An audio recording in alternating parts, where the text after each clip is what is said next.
right. So we are going to get started. Let me hide that panel. There we go.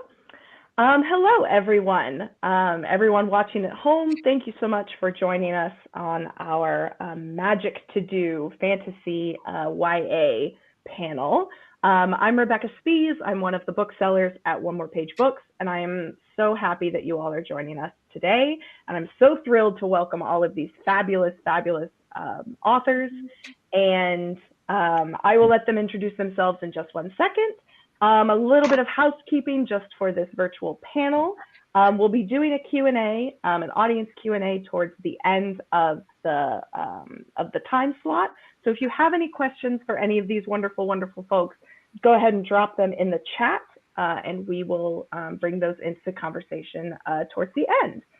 So without further ado, let's go ahead and jump right in.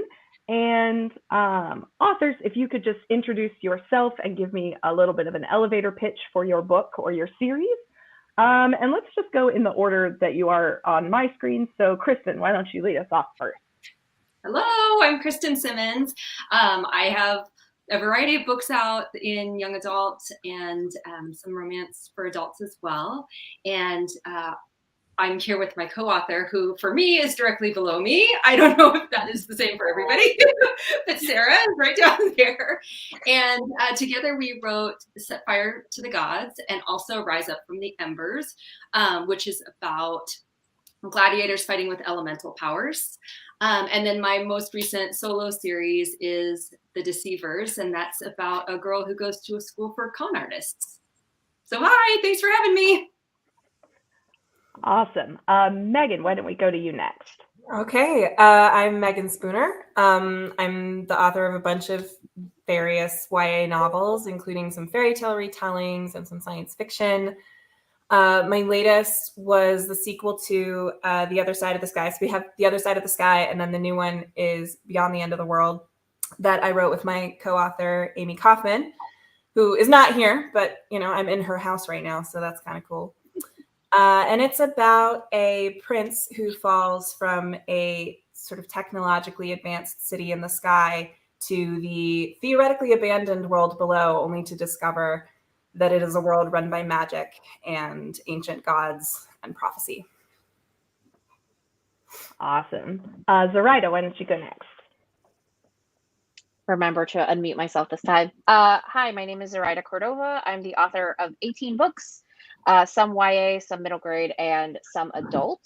My latest YA series, or last YA series, is the Hollow Crown duology. The second book, Illusionary, is coming out in paperback soonish. The duology is about a girl named Renata who she steals memories, and when she was a kid, she was used as a weapon by the kingdom's horrible king, and she sets off with a band of rebels to bring him down. And book 2 is, I guess, like a piratey romp, because I was tired of writing sad stuff. And that's it. Awesome. Sara. Well, I am Sara Raasch, and Kristen did all the work for me because she's my co-author, and we did Set Fire to the Gods and Rise Up from the Embers about gladiators and elemental magic and all that goodness. I also have 2 other series, the Snow Like Ashes trilogy and These Rebel Waves, which are about other magic and no gladiators, sadly. Zero gladiators. Zero gladiators. Tracy, finish us off. All right, I'm Tracey Banghart, and I'm the author of several young adult books. My latest is A Season of Sinister Dreams, which is a fantasy about 2 young women, one a vengeful imposter and the other one a reluctant she has visions, and they are trying to save their kingdom, but in very different ways, and they leave a lot of death and destruction in their wake. So, yeah, there's a lot of death and destruction in a lot of my books, unfortunately. But hey, that's what fantasy's about, right? That's what fantasy is for. And then also sometimes it's fun pirate romps, which we also need a lot of. Awesome. Thank you all so much for going through that for me. And let me pull up my questions. And the first question that I have for you all, I think it's sort of a standard for a fantasy panel, but all of your books feature very intricate and really gorgeous world building and magic systems. And I'm curious about where you each start that building process. You know, what about these worlds or this magic comes to you first? Is it, you know, the geography, the history, the food, the magic, the characters, sort of what are your building blocks? And if it's helpful to go in the same order, we can. If we want to popcorn it, that's also fine. I already forgot the order. You should just call on us. Awesome. Great. Kristen, why don't we start? Well, I was actually going to say you should definitely ask Sara this because she. I'm not looking forward to you going and doing it for me. No, I am not like the world builder of our team. Sara is definitely the world builder. So, like, my advice for people who are looking to build fantasy worlds is to get a co-author like Sara and then have her manage all of the things that you need to know. And she's also fantastic with magic. But toward the end of your question, you were asking about like where it all began as far as the roots of magic, and I was kind of having myself a little giggle thinking of where Set Fire to the Gods began, because it began in a very different spot than it ended up. There were definitely gladiators, but it was also like it was much steamier than it is now, and it's pretty steamy now. I think it has its moments of being pretty steamy now, but it was much back then. Yeah. But anyway, yeah. Sara, talk about worlds. Oh man, I was hoping that you just yeah, that's kind of how Kristen and I worked well together. She has definitely an awesome brain for characterization, and I usually forget that there are even characters in my story. I get so focused on like the world building and the magic and that fun and like that building was originally there in the first dynasty and nobody cares about that stuff. So it's really great that Kristen would like ground me and remind me that there's like supposed to be a battle happening.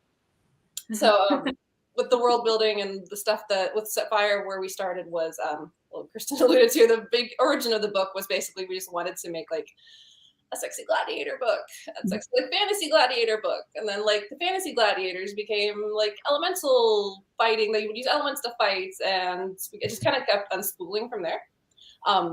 And eventually it just got to the point where we're like, okay, this is probably a fantasy book, not a romance book. So we focused on building that out more and kind of extrapolating on the elements that we had from it that we really loved, which were the gods and the elemental fighting. And we kind of just based everything off of those little initial nuggets, which is always what I start with in my other books too. There's always that one nugget that kind of spurs everything along that all the rules kind of fold back into. Mm-hmm. Awesome. Meagan, how about you? I was just thinking it's handy that I'm here instead of Amy, because I'm the one who mostly built the world below, which is the fantasy world, and she's the one who mostly built the world above, which is the science fiction world, which is irrelevant to our purposes today. So yeah, forget about the world above. Yeah, with this one, for me, all the roads lead back to travel. It's always different for different books, like what sparks the world or what sparks the magic system. But for me, I mean, the title of the book, The Other Side of the Sky, actually goes back to a road trip that Amy and I took with her then fiance, like, I don't know, 10 years ago or something. And he just made an offhand comment when we had pulled over to, like, we were on the way to the Grand Canyon and to admire the sky. And we were like looking up at the clouds, and he was like, oh, look at this. And then he said, look at the other side of the sky. And Amy and I both looked at each other. We were like, oh, that's a book title. That is definitely a book title. And so that was how the dual worlds, the world in the sky and the world below, first came into being. And then the rest of it, the world below is this sort of rainforesty, sort of damp, dark, shadowy place. And a big part of it comes from a trip that I took to Peru, and I got to hang out and sweat a lot in the Amazon, which is the most magical place you can visit because it is so completely different from, you know, Asheville, North Carolina, where I live.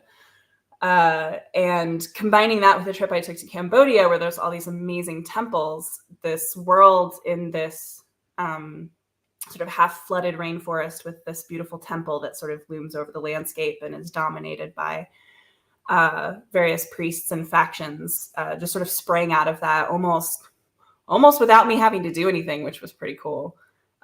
We had the luxury of time because we were working on other projects, so I could just sort of let it simmer away, and let the sort of pieces fall into place of all of these different, you never want to take a fantasy world wholesale from something on Earth. You want to sort of like find the sort of base humanity in all of those bits of culture and countries and architecture and nature that kind of come together and create something that feels real.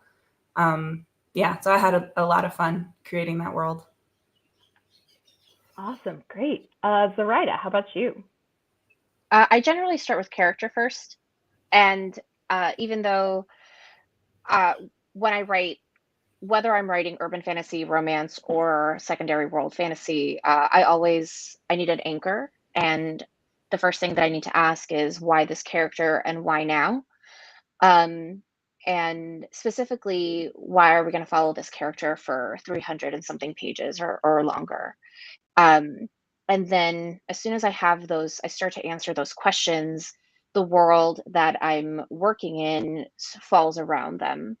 And that is, even if it's contemporary romance, I still consider contemporary romance a subgenre of a fantasy, because what are romantic heroes if not unicorns? And specifically for the Hollow Crown duology, it is inspired by medieval Spain, and which just meant that I had to do a lot of research about that time period and what my version of medieval Spain would look like, because obviously this is pre them acquiring all of the things that they acquired over the centuries, and it really changes the way that I create either a landscape or the travel time that my character usually has to go through, right? So I think of landscape, I think of what society looks like day in and day out, especially once we're layering the fantastical and the magical powers on top of it. And I get really immersed in the way that society functions. What do the people look like, right? Because like if you're creating a culture, it usually reflects something. Otherwise, the default is white medieval Europe, specifically white medieval England. So because that is the default in most science fiction and fantasy, I feel like I'm already working against that, trying to make sure that people see exactly what I want them to see, because readers will always go to the default. And it just makes a lot more work for the writers, but I think that's the fun part of the challenge. All right, Tracy, how about you? Okay, so I usually start kind of a little bit like what Zoraida was saying about having an anchor and having a character. I don't necessarily start with the character first, but it's more like a problem, or like, what if this person had this problem? Or like in A Season of Sinister Dreams, what if this person who lives in a world where everyone has magic doesn't have magic? And what does that mean? And what does the magic look like? And what does she not have? And then, oh gosh, what happens if she does start to have magic, but it's the wrong kind, or if it's different? And so that's, in A Season of Sinister Dreams, it's kind of began with this idea of like a girl with no magic and a girl with too much. And what does that mean for them? And the rules of the world and what the world looked like all kind of came from this place of, here's my problem, and what does that mean? And what's most interesting about that, and changing making the magic rules work so that when she does get magic, it makes sense. And, having like, okay, this person has too much magic, but what does that mean? And how do we defeat her if she needs to be defeated? Or, because one of my characters is kind of an anti-hero. So I started with this book with the magic system as opposed to the landscape and the location. That isn't always true in my Grace and Fury series. I started more with the location. I was living in Hawaii at the time, and I was really, I went to visit the Big Island, and it's this big volcanic island where you can like literally see the lava still, and like the landscape is shaped by that in a way that nothing I'd ever seen has been or was. And I was really intrigued by that. So that one, the world building started with the landscape. It started with an island, a volcanic island. And then the city is more of a, like the country is more Italy inspired, which is where I studied abroad in college. So for me, it is different for each book, but there's always like this little thing, like a location or a magic, like how can I make the rules of this world work with this one piece of information that I have about this character? And it kind of builds from there, which is fun because it's kind of like walking around with a flashlight and shining it at things and being like, what do we see over here? What do we see over here? I'm not a very good organized person who like spends, months with the notebooks and filling it all in and having all this stuff like Sara was talking about with the like First Dynasty buildings and stuff. Like, I wish I was that organized, but really it's like, okay, I'm looking at this, in this direction. What do I see? Yeah, I love asking that question because everybody's approach is so different generally.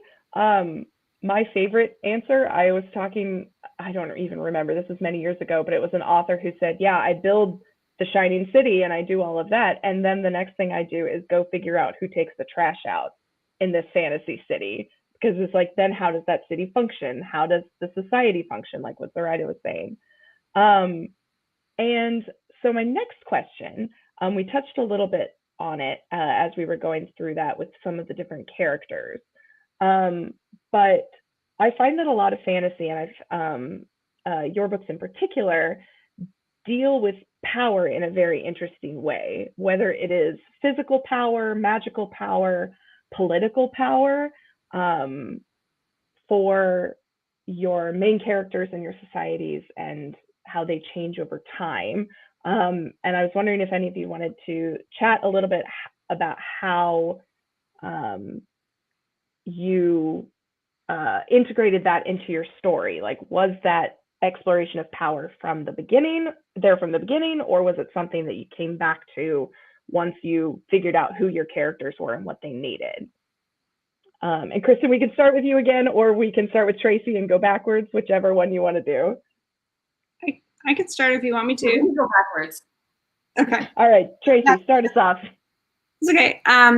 So I made a realization really recently that pretty much every single thing I write is kind of boils down to a question of power. In my case, it's my character not feeling like they have power and spending the book trying to figure out how to find their own agency and find their own control and their own power over their own lives.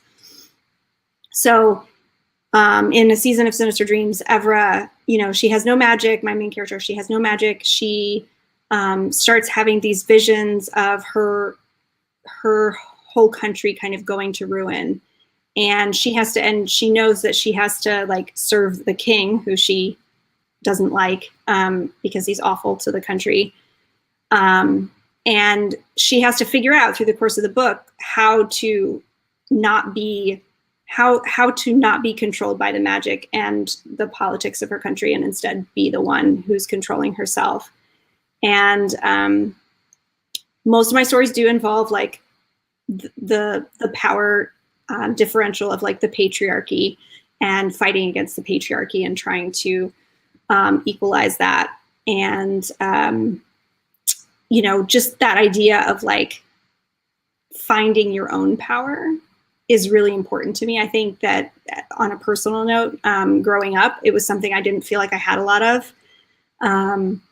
And, I think that's why it sort of keeps coming up in my stories, is because it's something that I am also still trying to find as a person, is my own agency, my own control. And I'm sure all of you, working in like trying to get published, like there's a lot of sense of like lack of control, even in this industry. So I keep coming back to that idea of, it's a personal power struggle for myself. I know that in fantasy, there's this opportunity to have these wider stories about cultural power and, the power of privilege and all these different things. And I like to explore those in the ways that I feel personally that I can.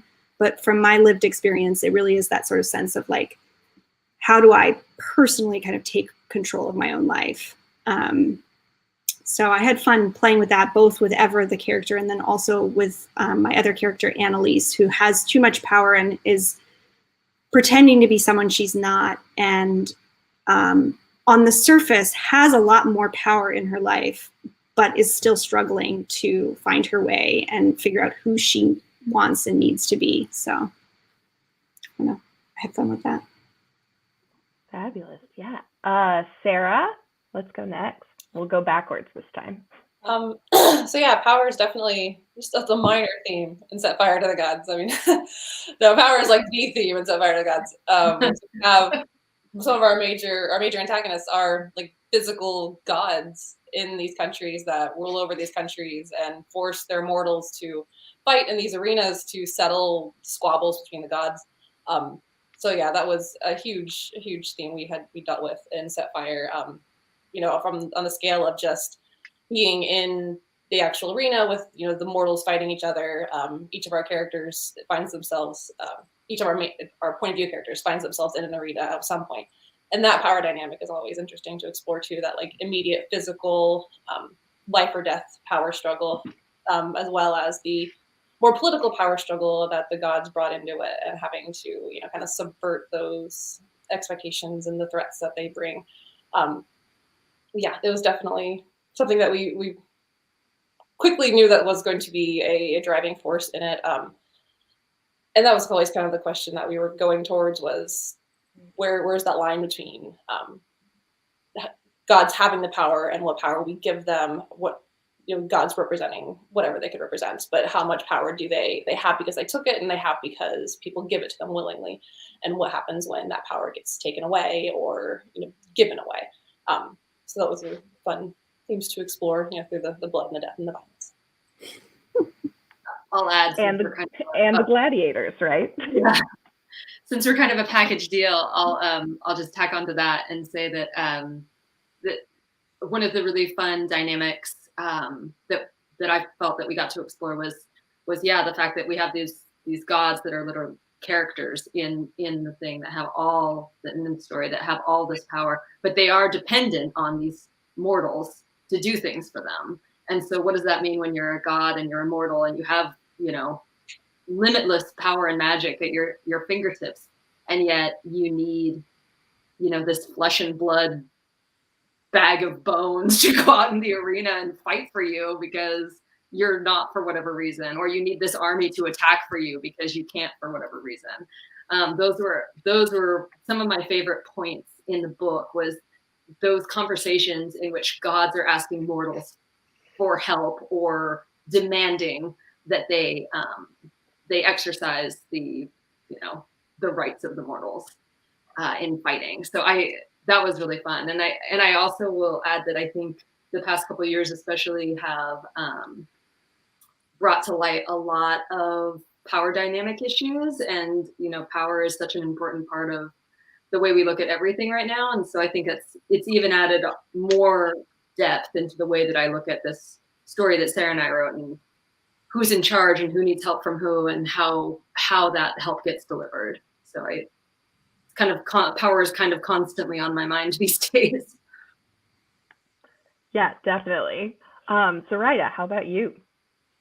Yeah, I think that the Hollow Crown duology was different for me in a lot of ways because of this question. If I'm writing an analog about a society that's inspired by Spain, it's hard not to think about how colonization plays a part into all of that. And so I think that for me in fantasy novels, meta narrative is really, really important, because you think about who has real power in real life, who has perceived power as well, and who has the ability to get close to power. And you know, at the end of the day, yes, we want to write fun books about adventure and romance and things like that, but I also think it's important to deconstruct or acknowledge head on some of the power structures that we write about. And you know, in young adults specifically, it's just a lot to think about when in real life, you know, you think about who the people who have access to power in the industry. I think that, you know, we write about books about patriarchy, but if you look at like stuff like the latest elections, who upholds patriarchy more than like sometimes white women, right? And like and how do we address these topics in fantasy, and still write stories that people, everyone can see themselves in, right? And so I feel like it's really, it's a lot to go into when you're writing a novel, but it's always on my mind as somebody who, you know, I'm from Ecuador, so when I was working on the Hollow Crown duology, I kept thinking, well, like how is every other country in this fake world uh, impacted by the decisions of this king from this country that is inspired by my own colonizer. And so I can't not have it be there no matter what I'm writing, really. And it's not something that I can ever really ignore, whether I'm writing a rom-com or I'm writing uh, something where people are going to battle. Yeah, first of all, everyone be thankful that I mute myself because I'm doing the all of my listening sounds for all of your answers are very prominent. Meagan. Yeah, I really love this question. I think it's really insightful. I think that, you know, as others have said, it's all about power. I mean, all conflict comes from power differentials. You know, it's whether it's the power or the lack of power to feed your family versus the power to start a war versus often in fantasy the power to destroy the world. You know, it's all about power, and so it's cool to look at these books through that lens. With The Other Side of the Sky, it really made me think about, you know, Amy and I tend to each take a character when we're starting the book, and my character is the one that the prince meets when he falls out of the sky and into the world below, and she is actually a living goddess among her people. And you would think that being a god would give her like ultimate power in her land, but she's actually been a god since she was 5. And so it's almost like a regent situation where, you know, the high priest kind of controlled her life. And, you know, there are different political factions in her world that all have influence on her and sort of prevent her from doing the things that she wants to do to try to help her people who badly need her to be living up to her full potential as a god. And so the book really opens with that power struggle, that need to find her own power is actually really the inciting incident that launches the story. I mean, aside from the prince falling out of the sky, which is really the inciting incident for her particular journey is that she's finally said, you know, enough, I'm going out, I'm going to like fulfill this prophecy. I'm going to find out what my purpose is in this long 1,000-year line of gods that have been watching over the land. And her whole arc through both the first book and the second book, it's a tiny bit of a spoiler, but I won't go into it too much. The whole first book is her trying to find her power, and then the whole second book is, oh, now I have too much power. What do I do with it? How do I control this? How do I not, you know, turn into a spiraling death machine that destroys the world? You know, the stuff we deal with on a day-to-day basis. And so I really resonated actually a lot with what you were saying, Tracy, about, you know, you have your two characters, one who doesn't have enough power and one who has too much. And I think that sort of duality, that juxtaposition is something I really love playing with too, because that's exactly what I did with Nim, The Other Side of the Sky. Cool. Awesome. And actually, a question from the audience from Danielle Clayton actually plays in very well with this. Who are fantasy authors who wrestle with that theme of power in their work that you all admire? And everyone else who has asked questions, I see you. I will be integrating them into our conversation. So thank you so much. If you have any more, please drop them in the chat. So I have one. If we can just hop in. Intezar Kanani writes YA fantasy. Thorn and the Theft of Sunlight, and A Darkness at the Door, I think, is the sequel to Theft of Sunlight. Her stuff is so amazing. She really wrestles with themes of power. Her characters are Thorn is a retelling of the Goose Girl. And The Theft of Sunlight addresses child trafficking, which is like in her fantasy world, which is a huge and very weighty topic. And she's just amazing and we're actually friends too. So we've talked at length about like our stories, personally too, and just the way that she thinks about those power dynamics and those power structures and stuff within her writing is amazing. Her stuff is so good. Read it. Are we just jumping in? Yeah, okay. I think that the last book, I would probably say Legend Born by Tracy Dion. I would say Danielle Clayton's The Bells, which interrogates beauty culture and the power of beauty, but, that's expected. So I'll say Tracy Dion's Legend Born. It is, deconstructs the Arthurian myth, who gets to have the power of Arthur and sort of the legacy of racism in the United States and the world, really. But it is one of the best books I've read in a very long time, and it talks about power head on and still has really cool sword fights. Well, I could. There's a lot of really good ones. I feel like, especially recently, the books that have been coming out sort of in the wake of the U.S.'s recent political upheavals and pandemic and all of that. But to go kind of retro, one of the books that really affected me strongly when I was growing up was The Last Unicorn by Peter Beagle. And I think that whole book is an exploration of power. It's kind of a fairy tale, but each of the characters has their own relationship with power and their own sort of journey through it and to it and past it. You have the character of Schmendrick the magician, who is a magician who isn't a magician. So his very nature is defined by power or by his lack of power. And you have the unicorn herself, who is the last of her kind, and so she sets off to try to find others of her kind and ends up being imprisoned, and so her power is taken away, and it's all about her sort of reclamation of that. And even the villain, King Haggard, is he has been in ultimate power for so many years that it has lost all its shine and all of its fulfillment for whatever degree of fulfillment it ever gave him. And so he's just kind of empty and looking for some way to fill his life. But because he has power over everyone, he kind of doesn't have anywhere to go. And there are other characters too. Molly Grew is my favorite, but every single character has a unique relationship with power and how it shifts and how it affects their lives and how it affects their arcs through the book. And it's one of those ones that I think I read when I was very young, and then I read it again as a teenager, and then I read it again in my 20s, and then again in my 30s, and it's always shifting, and you're always sort of seeing more dynamics in it, and I highly recommend it.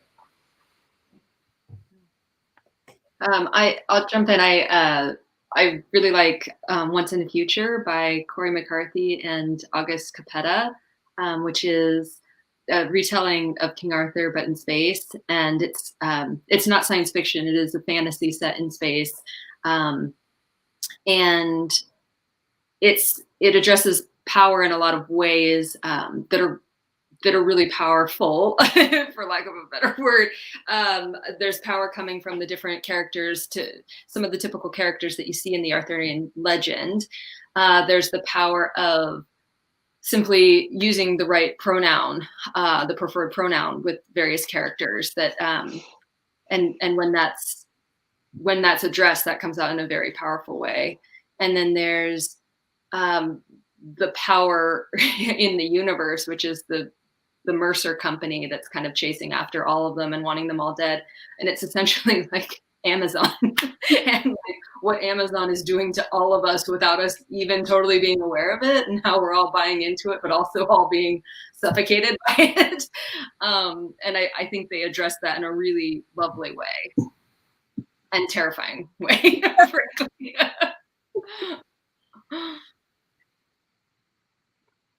All right. I'll say, Sarah, did you have someone? yeah, I always struggle with questions like this because I immediately forget every book I've ever read and every author ever.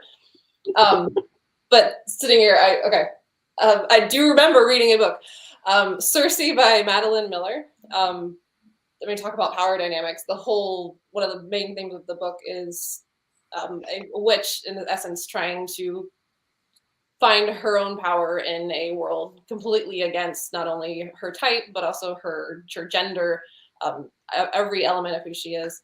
And it's a really, really impactful book to read and see her grow into who she's destined to become. And Madeline Miller is just an absolute goddess of her own right and able to bring this about. So yeah, reading that book is always very inspiring in terms of how to structure character growth and how to incorporate internal power as well as external power struggles into the same character. Awesome. And keeping along that sort of same topic, Dare Shift in the comments asks, have you ever thought about modern forms of power, i.e. technology or modern politics in this context?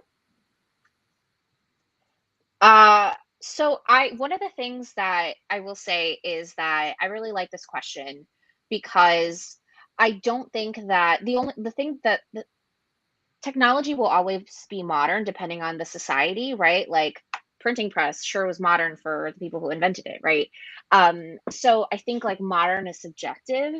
And one of the things that I discovered, or not discovered, but really it was just reinforced to me was when I was doing research for illusionary and incendiary, was I was looking at the Inquisition and I was trying to find texts by Jewish scholars at the time, because most of the history of the Spanish Inquisition is written by Spaniards and priests, much like the texts in Latin America are written by Catholic priests that were doing all the converting. But when I was reading these texts, which are so dense and really intimidating, one of the things that I found was that nothing has really changed, which is bleak and awful and scary. But there's in medieval Spain, they still had borders and tolls and checking of IDs, papers and documents and things like that. And you could bribe your way across the border. And so and some nationalities weren't welcome, or some people from certain backgrounds weren't welcome. And I think that realizing that it just hasn't changed, we've just advanced time but not advanced socially, in some ways. And if you look at it in a modern sense, Dealing in Dreams by Lilian Rivera, which is a sort of modern, not modern, like it's like 5 minutes in the future, but here the world, it's New York, it's like I said, 5 minutes in the future. So we still have a lot of the same technology. We just have a couple of more interesting things, and there are a lot of the world has sort of fallen, and then there's this like beautiful citadel where you could go live in this building and not starve and have access to clean water and live like the rich people live, right? And the things that are sold, the commodities that are sold in the society, are called sueños, which is the Spanish word for dreams, which is where the title comes from, Dealing in Dreams. And so people can sell you a dream so that you can get high off a dream and never really resume your need to rebel or act or do anything like that. And so like the population is kept subdued by this. And it follows this one girl who is trying to get to the elusive megacity, and she has to cross all these dangerous landscapes. But for people of color, specifically people from Puerto Rico, who, like Puerto Rico is still an island that's occupied by the United States. So for them, it's like not a fantasy. It's like something that's happening in real life. And it doesn't feel modern because it's been happening for decades. It's just who's paying attention to it. So I sometimes reject the idea of like modern politics or modern anything, because I feel like we're just like in this horrible like hamster wheel cycle. And all of our problems are going to be given to our children or somebody else's children. I don't have children, but people with kids. So thank you for that question. I think it's really important. Yeah, not my kids, somebody else's kids. We also have a lot more questions in the comments about world building and character craft. So I figured I can jump into that a little bit more. And the first one that I see here is Annie Sanchez. Thank you, Annie. What is your process for deciding the limits of magic in your world, keeping magic from providing convenience or a Deus Ex Machina scenario? Well, I mean, I think we're all familiar, I think, with the concept of creating rules for your system of magic, where, you decide as the writer ahead of time, like what the limits of magic are. But I think that one of the things that often happens in books is that we then enjoy moments where those rules are broken, where we sort of step beyond the limits that we've established. And I think that the key to making that feel... So one of my favorite phrases is surprising yet inevitable, meaning that it comes as a surprise to the reader, but then once you've experienced, you're like, oh yeah, we were always headed to that moment. And I think the key to that is that you actually need two sets of rules. You need the rules that you have set as the author that are the absolute rules of the magic, but then you have the rules that your characters know. And your characters don't necessarily need to know everything about how magic works or how the world works. There could be stuff that they don't know. And it's the discovery of those things that you've kind of held back from your characters that can create that great moment, that great feeling of breaking the rules without it feeling like a Deus Ex Machina, or without it feeling like the author has sort of like stuck her hand in and been like, oh, I'm going to just like fix this so that it goes the way I want. I think keeping stuff back from your characters is like one of the great pleasures of writing for me. It's this idea that you get to sort of release the information in such a way that the reader feels sort of carried along with what the characters know and what the characters understand. I always like, I think that's a great answer. I also like to, in my climaxes, I try to minimize the role that magic has. Like in A Season of Sinister Dreams, magic is involved in almost every element of the plot, but then at the end, it really comes down to something very simple and very human and not really related to magic in terms of what happens. And that kind of helps solve that problem of like, I don't want to come up with, like, I don't want to have some kind of magical like solution that I haven't earned. So I try to make my characters earn their moments instead of, it's kind of like in Canto, it's you, not your gift kind of idea.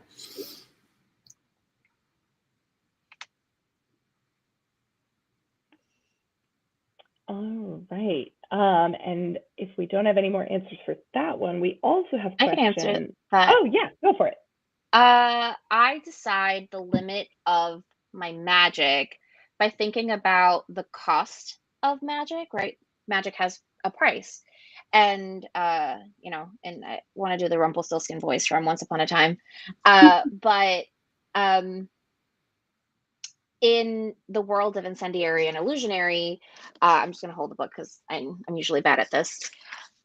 My character, she can steal memories, but every time she steals memories, she's stolen so many memories. She's created this like memory palace, and it has blocked her from being able to see her own memories, right? And so it's sort of like being a stranger in your own body. She almost doesn't remember who she is. She doesn't remember her past. It's because of a lot of trauma, and she doesn't really know how to use her gift because her people have been sort of killed off by this king who wants to use them as a weapon. And so the price for her being able to use her magic is sort of losing a little bit of herself every time she steals memories, every time she does this. But she has to do it because her gift is the one thing that is holding this rebellion together and giving them an advantage in the field. And so in book 2, I had to think about, okay, I've set these rules, and I don't want to do a Deus Ex Machina. I actually love Deus Ex Machinas because sometimes I'm lazy. But even though I don't want to do it, I think about, how do I level up? How do I change how do I go to the next level of my rules, sort of like in Super Mario, right? Like you just keep getting to the next level, and getting more powers. And I think that like thinking about the cost of leveling up, to expanding that power and making it even bigger, that is, that's the thing that stumps me. But it's the thing I love most about creating fantasy powers and magic. Awesome. And the next couple questions actually kind of go hand in hand with what we're talking about. They're from Caroline Schwartzbeck. Thank you, Caroline. How do you create characters that fit into your magic and world building? And from Samantha Zaboski, thank you, Samantha. How do you decide on a character's weakness, be it physical or otherwise, when they are particularly powerful? Those sort of go hand in hand, I think. My answer is the same. So yeah. I can jump in with that one. I think that this was something that Sara and I played with a lot in Set Fire to the Gods and Rise Up, because we have a character who has been bred basically for magic to be everything in her life. Her mom was an elemental fighting gladiator. She is going to be one. She's around magic constantly. Like it's just a part of her life constantly. And then the other character, the other point of view character is a character who has grown up thinking that he has zero magic, and that he lives in a part of the city where people who don't have magic live. He's poor, and he is manipulating the system by conning people into thinking that he does have magic. So magic and character go really hand in hand. And Sara and I had a lot of conversations and trying to keep track who had what and what each person could do. But also, I think what you were saying, Meagan, is like you were saying, Meagan, that not every character knows everything. So Sara and I knew a lot about, especially about Matic, who thinks that he doesn't have any power, or magic power, I guess I should say. We had a lot of conversations about how to introduce the concept of him actually having some kind of secret power that comes out not immediately, but as the story progresses, and what brings that to the forefront, and how he learns about it, and how he trains with it, and how he becomes strong enough by the end of the second book to actually use it in any kind of context. So that was actually something we talked about constantly. So that's a great question.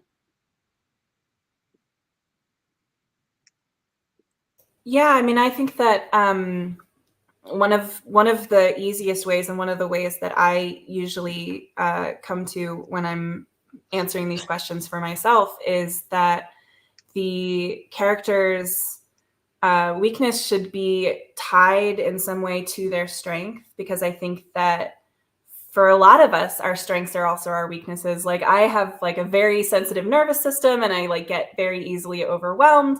But that's also where a lot of my creativity comes from, which, you can't really separate those. So I really like characters who have their strength and their weakness as part of the same trait.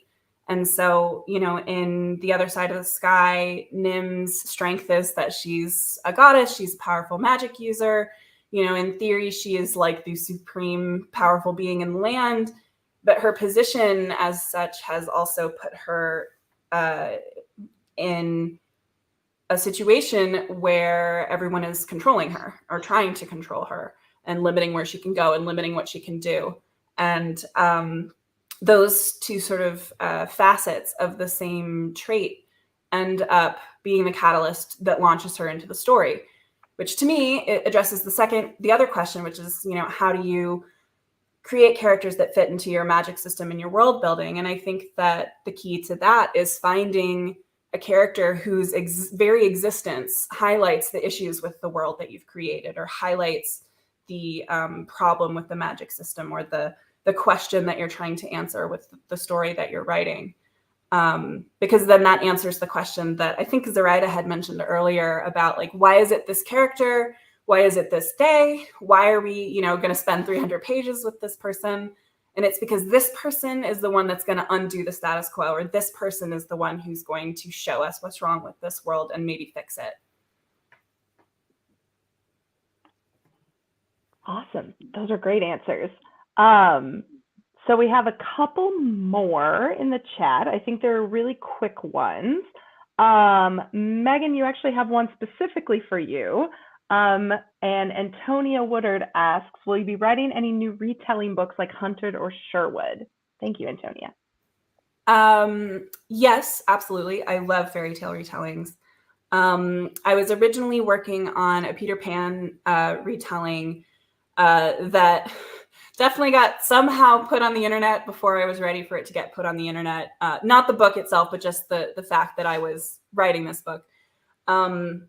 But it dealt with a lot of issues that then came into really sharp focus for me in my personal life. So it became kind of like a tangled up book for me, and I had to set it aside.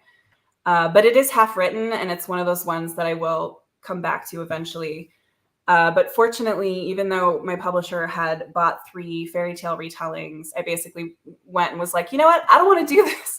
And they very kindly were like, yeah, okay, do whatever you want. So the next book that I'm writing is actually quite different. I haven't talked about it publicly yet, but it's more of a sort of noir detective story, which I'm really enjoying. But I absolutely will be doing more fairy tale retellings because they're actually like why I wanted to become an author. Like they were what I wanted to write when I was a kid, and I love them, and I can't not write them.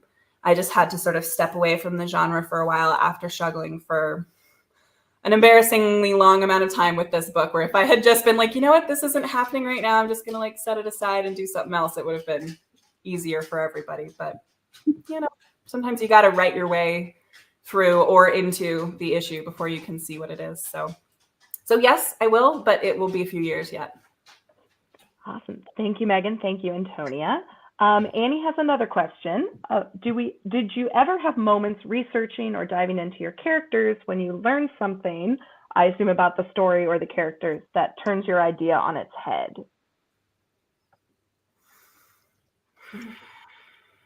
Good question. Pause for thinking. That's a tricky one. I mean, I don't think that. I think that sometimes what I want my research to do is sort of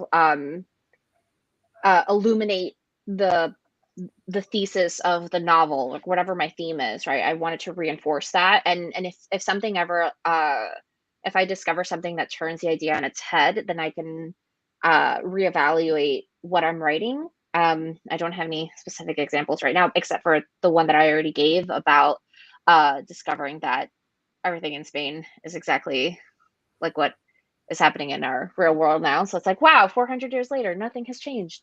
Those are really sad realizations. But yeah, other times I'm just like, oh, look at this fun detail. This is cool. How do I incorporate it into the world? But I'm the kind of researcher where I buy so many books and I don't always get to all of them. Yeah, I had a strange, initially frustrating, but eventually very freeing experience when I was writing Sherwood, which is my Robin Hood retelling. And the issue that I ran into was that Robin Hood has been told over so many centuries that the little bits and pieces that have been gathered and put into the story come from literally different centuries. So if you're trying to write a historically accurate version of Robin Hood, you can't have all the characters, you can't have all the events. So, you know, if you, for example, mine is sort of set during the Crusades, you know, Richard the Lionheart, the sort of classic Robin Hood backdrop. But if I were to stick to that historically, I would not be able to have Friar Tuck, because the friar, I learned apparently that the order of friars that he was a part of like didn't exist then. So like that was a part of the story that got added later. So initially I was like, oh man, I like can't do what I want to do in the story because like history screwed me over. But then I was like, oh, you know what? Why don't I just write this novel the way that the story is, which is it's a legend, it's a fairy tale, you know, it's not actually historical fiction. And originally I had written a note at the beginning that, I don't know, somehow didn't get published with the book, that was actually like, please do not read this as historical fiction, it is a fairy tale. But fortunately readers didn't seem to need that. They were just like, cool, they were like, yeah, okay, Robin Hood, we got it. And so it actually was really freeing. I could take the historical aspects that really interested me and really like excited me and gave me fuel for the story and incorporate those, and then just like totally discard the ones that didn't. And it really changed the idea of turning a story on its head. It made me realize I was writing a fairy tale instead of historical fiction, which I don't know how historical fiction writers do it. It's definitely not something I am capable of. And so that was actually something that started out being really frustrating, but ended up being just really exciting to get to do with my story. It's really interesting about Friar Tuck. I didn't know that. Did I until I was like introducing him into the story, and then I was like, oh wait. I mean, I learned about Robin Hood from Prince of Thieves with Kevin Costner. So I mean, I don't know that I have like a huge amount of historical basis for that any was my first. I had that like, you know, the like little kids book of Robin Hood, and then I had Prince of Thieves, and then it was like the BBC Robin Hood when I was older, you know, so all the different versions. You can't reconcile them. That's one of the things I love about reading fantasy is you can play, you know, like you can pick and choose. The whole idea of doing historical fiction terrifies me as well, because it's just like so much. I mean, I like to do little bits and pieces of research, but it's nice when you're writing fantasy because you can discard the things that don't serve the story, and you can't really do that when it comes to history, or you shouldn't.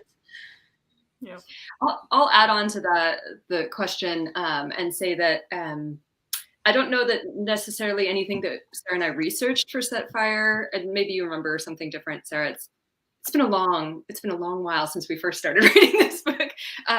Anything that we researched really changed the story itself, but I do know that we were like 2/3 in the way into writing the first book when we figured out who the real bad guy was. And we were like, oh, I forgot about that. That person. I remember that phone call too, where you were talking to like, what is this guy doing? He hasn't done anything. Oh yeah. You've been here all along. Which was nice because then it felt very organic, I think, in the story, because we had no idea. We just left it until we got to the point where we had the reveal that we were just as surprised as everybody else was. Yeah. And it worked out great. I mean, subconsciously we had paved the way for it to completely work out, but it was great. Totally subconsciously. Awesome. I love that. That is that experience. No, go ahead. I was going to say that happens to me pretty consistently, actually. I would say probably every book that I have ever written, I get to like the 2/3, 3/4 mark, and I realize something that changes the entire book, and I have to start over. I mean, not like from scratch, but like, oh, now I see the bigger picture. Like, oh, this character was hiding this from me, or oh, this is what needs to happen in the plot, so I need to introduce this in Act 1. Like, something big will always happen at that 2/3, 3/4 mark that'll just completely blow my plans out of the water. So much for outlining. It has done me no good, and yet I continue to do it. It's the process. You know, live in hope, Kristen. Live in hope. That's right. So we are just about at time. So I feel like we have one really quick question. I know there are more in the comments. I'm so sorry we couldn't get to all of them. If you have more questions, feel free to drop them on Twitter or on social media somewhere. But I figure we can close out with another of Danielle's questions that I think we can answer pretty quickly. Is, would you survive in your own fantasy world that you have created? Not a chance. Sarah would. Nope. Not a chance. Say, yeah, I feel pretty confident in myself and my ability. It would be fine. I'm done. I'm done. I'm finding the baker eating all the bread, and I'm just done. I'm done. I would, but I wouldn't be happy about it. I think I could survive the world of Incendiary. I think for sure. Now, Grace and Fury, I would not. The island prison, fighting to the death for food, no. I'd be a goner. So we have the gamut. We have Zoraida and Sarah who would thrive. Tracy and Meagan kind of in the middle, and then Kristen's just like, nope, I'm done. Not a Page chance. one, Totally- page one red totally shirt. depends. I see it coming, and I'm just going the other way. I'm like digging my own grave as soon as the ships start pulling into the harbor. Amazing. Well, that is all the time that we have tonight. Thank you all so much for being here. Thank you all at home for tuning in, for dropping your awesome questions. And we are so happy that you were able to join us. If you haven't bought all of these amazing authors' books yet, I dropped the purchase link in the chat.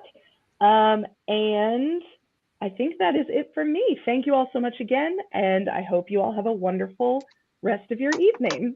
Thank you so much. Thank you. It's good to see everybody. Awesome. Bye.